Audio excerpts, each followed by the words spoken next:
Good morning. Massachusetts Attorney General Martha Coakley.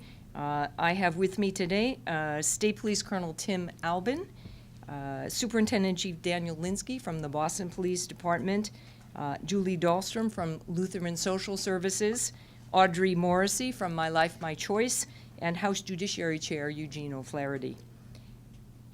We are pleased to announce today the release of our report of our Human Trafficking Task Force. This report provides, we believe, a comprehensive plan for seeking to end human trafficking in the Commonwealth and addressing the important needs of survivors. We also have here in attendance, besides those folks with me here, several members of our colleagues from the Interagency Human Trafficking Policy Task Force, 19 altogether, including additional subcommittee members. They represent the best from the worlds of victim services, from law enforcement, academia, public policy, state government.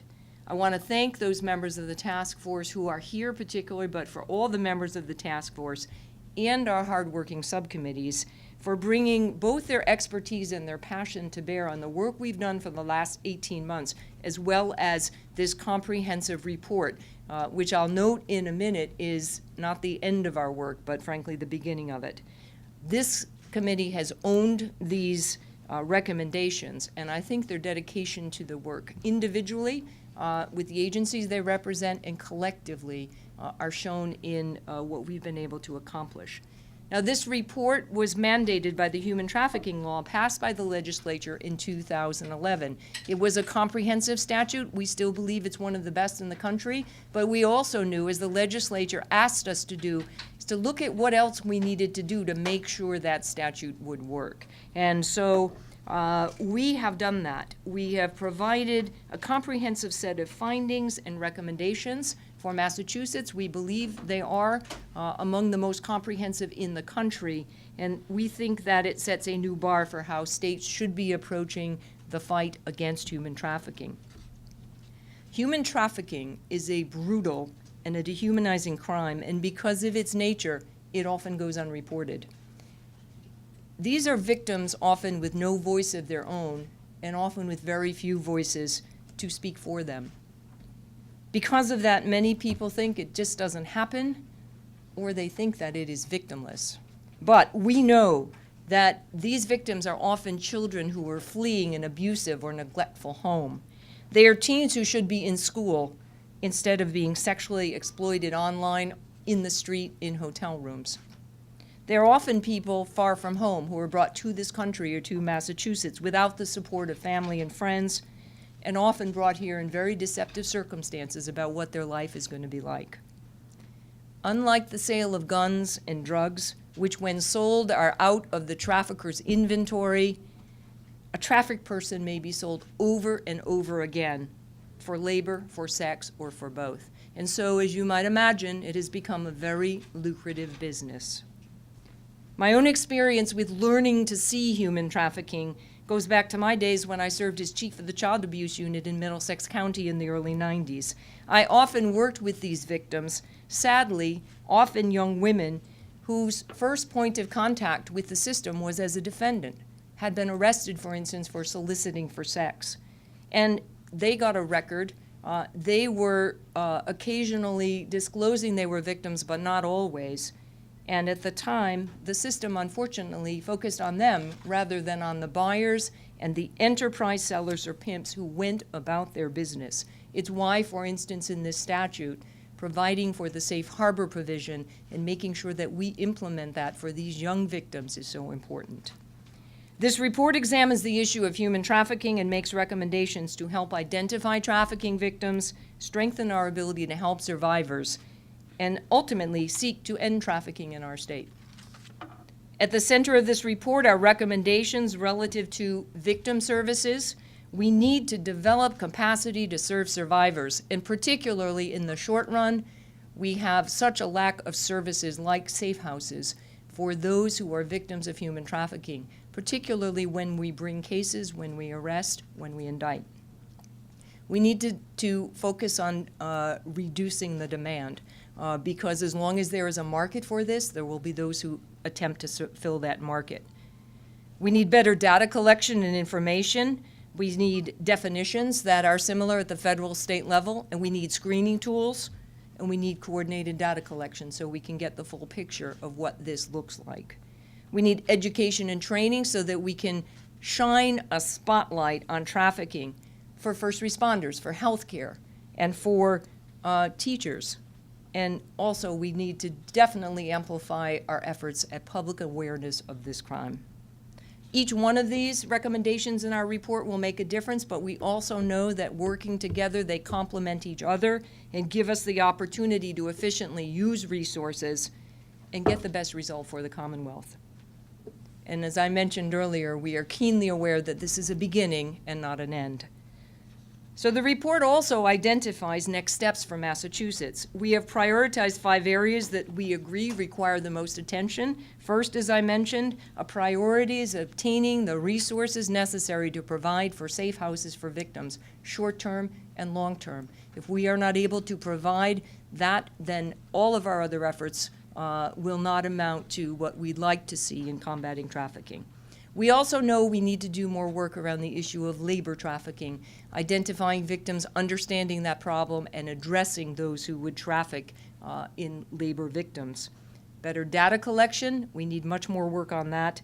Implementation, as I mentioned, of the safe harbor provision, training and education. And so this committee that I think has worked very hard for 18 months, I'm proud to say, is committed to maintaining our connection and our work around these 5 priorities.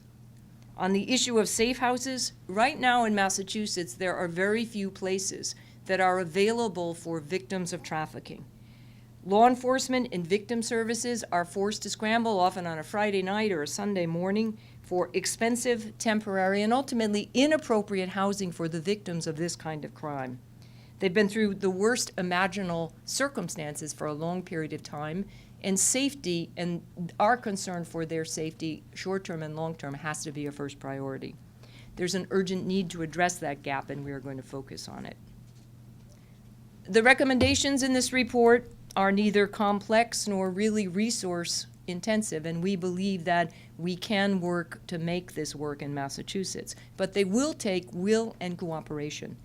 That's why we all unanimously support the recommendations and will continue to work to implement it. And frankly, we ask the help of everybody in Massachusetts. Thank you. I'm now going to turn the podium over to Colonel Timothy Alben. We really appreciate that he and members of the state police who served on the task force, who work with us and work with DAs on implementing this statute, has been crucial, and we're delighted that he could join us today for this announcement. Thank you. Colonel? Thank you. Good morning. I'm Timothy Alben. I'm the superintendent of the Massachusetts State Police. And I want to begin my remarks this morning by thanking Attorney General Martha Coakley for her great leadership on putting together this task force that resulted in this report that's being issued today. You know, law enforcement across the Commonwealth of Massachusetts deals with issues of human trafficking, and the report points out that we've got work to do in terms of some of our training and identification of these issues. As law enforcement agents, we are usually the first people to make contact in some of these areas. And so through our liaisons with the 11 district attorneys across the state, particularly in the urban areas of Massachusetts, we want to develop strong partnerships and working relationships in bringing these cases through fruitful prosecution. And so the Attorney General has made great headway in doing that, certainly with this report and our new initiatives. Those urban areas across the state tend to be where a lot of this occurs, and we encounter many of these human trafficking issues on our highways and in our metropolitan areas across the Commonwealth. So we want our troopers and our partner law enforcement agents at the local level to be well prepared, well suited, well educated to make those kinds of identifications and early interventions. So I want everybody to know that the Massachusetts State Police is very committed, and this begins really with my predecessor, Colonel Mary McGovern, who made an initial commitment to this task force some 18 months ago, so I certainly want to thank her for that. And I look forward to working with the Attorney General and members of the Commission as we move forward with aggressive intervention in this area. Thank you. Thank you, Colonel. And Next, we're also delighted to have with us Daniel Linsky from Boston Police. I do want to say that Boston Police and Dan Conley's Suffolk District Attorney's Office have been leaders in particularly promoting the idea of safe harbor, that it was really more important to go after those who bought sex and organized the selling of these young women, mostly young women, but the young people involved, and their involvement both in this task force and in the work they've done day in and day out has been crucial. And so Superintendent Chief Dan Linsky is here. Thank you, Madam Attorney General. Thank you on behalf of the Mayor and Commissioner Davis. I want to thank the Attorney General for her leadership on this, and I want to also thank Colonel Alben, Julie Dahlstrom, Audrey Morrissey from My Life, My Choice, and Chairman Flaherty, along with Chairwoman Clark, who have shepherded this effort going forward. I'd be remiss if I didn't thank Deputy Superintendent Kelly Nee of the Boston Police Department, who's been on the forefront for our involvement in this, and she's done yeoman's work and a phenomenal job. So thank you, Kelly. I want to recognize the hard work in the Interagency Human Trafficking Policy Task Force for their efforts in drafting this comprehensive report. Since the first meeting in February of 2012, this committee and subcommittee have worked tirelessly to put together this report while still working their full-time jobs. These recommendations give us a roadmap to advance our fight against those who exploit our vulnerable citizens through human trafficking and provide us with recommendations on how to help victims in the aftermath. Human trafficking is a widespread problem in this country. This crime is grossly underreported and oftentimes invisible because so much of it occurs out of the public's eye and view. In the greater Boston area, it's estimated that hundreds of women, if not more, are reported to be victimized each year. We at the Boston Police Department continue to work tirelessly with our law enforcement partners at the state and federal local levels to disrupt human trafficking organizations. We recognize the significance of training our frontline personnel in education and human services to identify those potential victims. We also acknowledge that law enforcement must shift attention from criminalizing the actions of the victims and commit to eradicating the demand with an aggressive police action. And it's through these partnerships and teamwork of all the agencies involved here today that together we will hold people accountable and treat those who have been victimized with respect while assisting in their long-term recovery. And it's about exit recovery. It's about what do we do after we encounter these victims and support them on their journey to another life. Thank you very much for allowing me to be here today. It's now my pleasure to introduce my friend and my colleague, Audrey Morrissey from My Life, My Choice. I have learned probably more about this issue from Audrey than anybody else. She's been a voice for victims, an important voice for victims and survivors. And so, welcome. Thank you.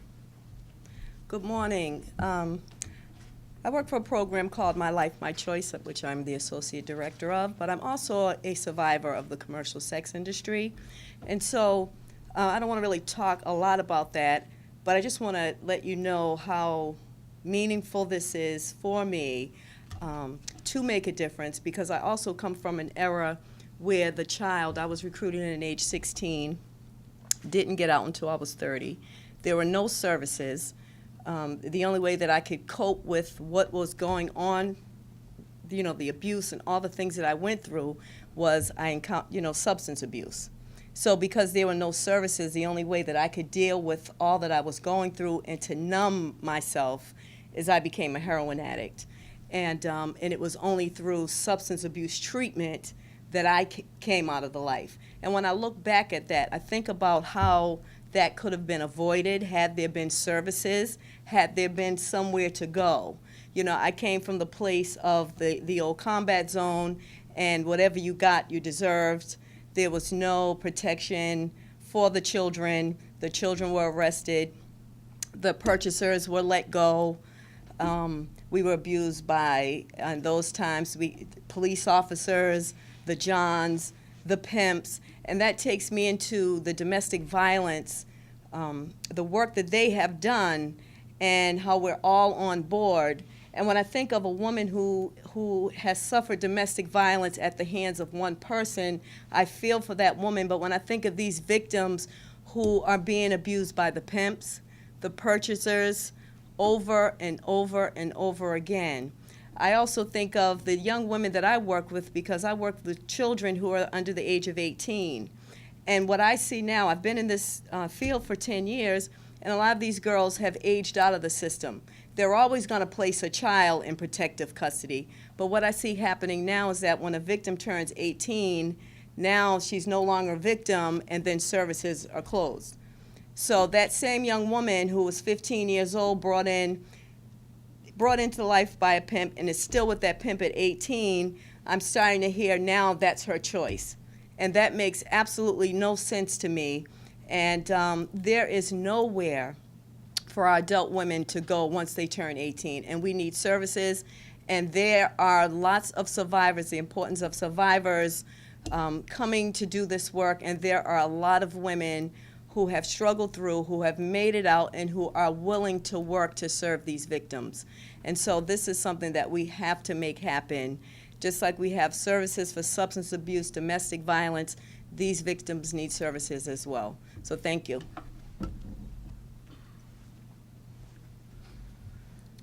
It's next my pleasure to introduce Julie Dahlstrom from Lutheran Social Services, with a long history and career both herself and with Lutheran Social Services in attempting to address this problem. I should mention that Julie has begun a program, for instance, at BU Law School, where students can work in a clinic to represent victims of trafficking who have issues, as they often do, legal issues beyond those that are just immediately faced when they're trying to exit the life. And so we appreciate her contributions to this report and for being here today. Julie? Thank you very much. So I first began involvement in this issue about 5 years ago, in part in happenstance. A young woman walked into my office, and it turned out she was a victim of labor trafficking. She had worked for a family as a domestic worker for about 5 years with very little pay and very poor conditions. And I was struck immediately by the lack of victim protections and support available to her in order to exit out of that situation and really establish a new life. Now, many years later, much has changed, fortunately, due to the extraordinary leadership of many of the people in this room, most notably the Attorney General, Martha Coakley. There is now state legislation with new human trafficking crimes, greater criminal penalties, and increased victim protections. And today represents a very important new step forward for us. The report by the Interagency Task Force brings attention to the extraordinary progress that we have made in the past 5 years, but also in the past year since the legislation has passed. And it calls us to action to ensure that further steps are taken to provide survivors with much needed supports, the supports that everyone here has spoken about, most notably Audrey. A very diverse group of people from agencies ranging from the Department of Children and Families, the Division of Licensure, My Life, My Choice, the EVA Center, and many others have come together to author and unanimously approve the most comprehensive task force report issued by these individuals in the nation. This report, as the Attorney General mentioned, addresses current gaps in a number of areas, including victim protection, training, awareness, demand, and data collection, all of which are equally important. But in the victim services arena, as everyone has focused on, the report underscores the desperate need for housing, basic supports, and real viable alternatives for women in exiting out of exploitation. If we're going to say that they have a choice, we have to actually provide them with one. It calls attention to successful models, people in this room, like the EVA Center and My Life, My Choice, that are survivor or worker-led, and that champion and give voice to the survivors who have courageously stepped out of the life and know intimately what it involves. This report is a very promising start. It provides a very comprehensive blueprint for the work yet to come. So today we're joining together as a moment of celebration for the work that's been done, but with an important call to action, reminding us that our work as individuals, as a community, and as a Commonwealth is not yet done, and in fact is perhaps just beginning. Thank you.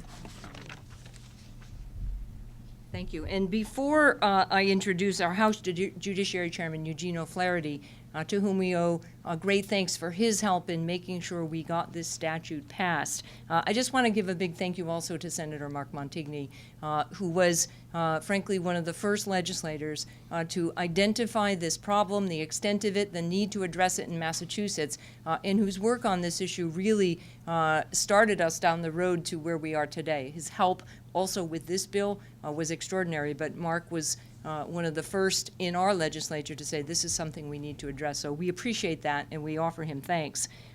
It is now my pleasure to introduce Chairman O'Flaherty, whose support of this bill, whose understanding of the importance of it, and his willingness to make sure it got passed. At a time when there are a lot of priorities demanding urgent priorities for the legislature, this is an issue that when Gene saw how important it was that we do it, and we do it soon, he made sure that it happened, and so we appreciate that. Thank you, Madam Attorney General. I want to first state that when the legislature passed this statute, during that session, we had an extraordinary amount of other matters in front of us, and were it not for the leadership of the Attorney General in continuously pointing out how important this legislation is, and was at the time, but is to the Commonwealth of Massachusetts, this statute would not be in place today. She was a fierce advocate for many provisions contained in the statute, and certainly had the vision and convinced those of us that were involved in the drafting of this statute to include the provision for which we're all here today, which is the Interagency Task Force, which I want to thank for the exceptional work that they have done in producing the report, which I hope all of you will take the time to look at. It is a very comprehensive roadmap and blueprint for how we can move forward effectively with what is already a great statute. But the Attorney General and others had the vision to realize that oftentimes when the legislature passes a statute and the entities and the individuals that are responsible for implementing it discover in that process that there are a lot of practical concerns which need to be raised, this is the vehicle by which the legislature and others, in terms of funding issues, in terms of tweaking the statute, in terms of being there to make sure that practically the individuals that are responsible for implementing this law have the ability to do so. At the end of the day, when this issue was first brought to me, I, quite frankly, didn't understand the issue and how big it was in Massachusetts.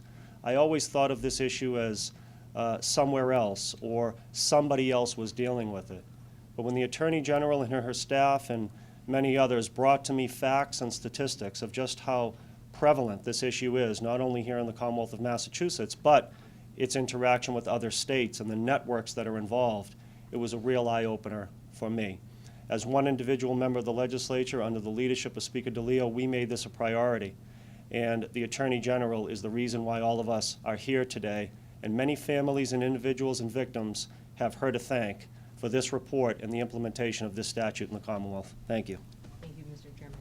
I will just say that I think you've seen the enthusiasm of the folks with me on the podium, but also that on a Monday in August, most of the task force members are here and committed to continuing to work on this. I think speaks to how important this mission is to us and to all of the agencies, the not-for-profits, the individuals. So I am hopeful that we will have success moving forward on this. So with that, I want to say thank you to the task force, to the subcommittees, and we can entertain questions.